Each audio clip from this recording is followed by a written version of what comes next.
Hello viewers, আসসালামু আলাইকুম। আশা করি সবাই ভালো আছেন। আজকের ভিডিওতে আমি আপনাদের দেখাবো কিভাবে আপনার বিকাশ অ্যাকাউন্টের ব্যালেন্স চেক করবেন। যারা জানেন না তাদের জন্য এই ভিডিওটি। আমরা সাধারণত বিকাশ অ্যাপসের মাধ্যমে ব্যালেন্স চেক করে থাকি, কিন্তু যাদের অ্যান্ড্রয়েড ফোন তারাই শুধু এই সুবিধা ব্যবহার করতে পারবে। আমি এখন দেখাবো যাদের বাটন ফোন তারা কিভাবে ব্যালেন্স চেক করবেন।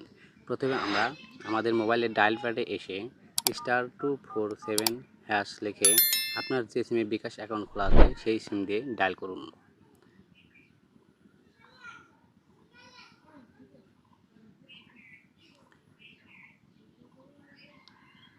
ডায়াল করার পর বিকাশের একটু মেনু বার চলে এসেছে। ৯ নম্বর অপশনে এসে দেখুন, এখানে লেখা আছে মাই বিকাশ। এখানে আমরা ৯ নাম্বার টাইপ করব। ৯ টাইপ করে সেন্ড বাটনে ক্লিক করুন। এরপরে এই ইন্টারফেস দেখতে পারবেন। ১ নম্বরে লেখা আছে চেক ব্যালেন্স। এই অন লিখে সেন্ড বাটনে ক্লিক করুন। ক্লিক করার পর ইন্টার পিন, আপনার বিকাশ অ্যাকাউন্টে আপনি যে পিন ব্যবহার করেছেন সেই পিন নাম্বার এখানে টাইপ করে সেন্ড করতে হবে। আমি আমার বিকাশের পিন নাম্বার টাইপ করে দিচ্ছি।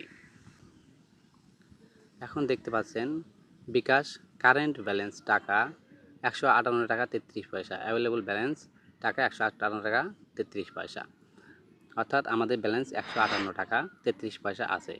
এভাবেই আপনার বাটন মোবাইল দিয়ে বিকাশ অ্যাকাউন্টের ব্যালেন্স চেক করতে পারবেন। যদি ভিডিওটি ভালো লাগে অবশ্যই লাইক করবেন, কমেন্টস করবেন এবং বন্ধুদের সাথে শেয়ার করবেন। আর আপনি যদি আমাদের চ্যানেলের নতুন দর্শক হয়ে থাকেন তাহলে অবশ্যই চ্যানেলটি সাবস্ক্রাইব করে পাশেই থাকবেন। ধন্যবাদ।